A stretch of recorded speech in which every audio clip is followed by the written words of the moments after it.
Thiruvananthapuram Palode KSRTC ബസ്സും ഇരുചക്രവാഹനവും കൂട്ടിയിടിച്ച് 2 പേർ മരിച്ചു. പാലോട് സ്വദേശികളായ സുഭാഷ്, അനി എന്നിവരാണ് മരിച്ചത്. സലിം മാലിക് വിവരങ്ങളുമായി ചേരുന്നു. സലിം, എങ്ങനെയാണ് അപകടമുണ്ടായത്? എന്തൊക്കെയാണ് വിവരങ്ങൾ?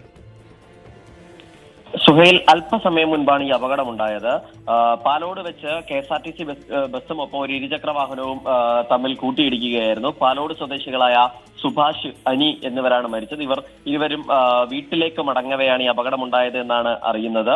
ഇപ്പോൾ നിലവിൽ പാലോട് CHC ആശുപത്രിയിലാണ് ഈ രണ്ടുപേരുടെയും മൃതദേഹങ്ങൾ സൂക്ഷിച്ചിരിക്കുന്നത്.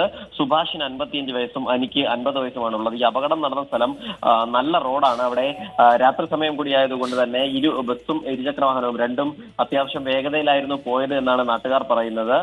തെങ്കാശിയിൽ നിന്ന് വന്ന ബസ്, തെങ്കാശിയിൽ നിന്ന് തിരുവനന്തപുരത്തേക്ക് വന്ന ബസ്സാണ് ഈ അപകടത്തിന് ഇടയാക്കിയത് എന്നും നാം അറിയുന്നു.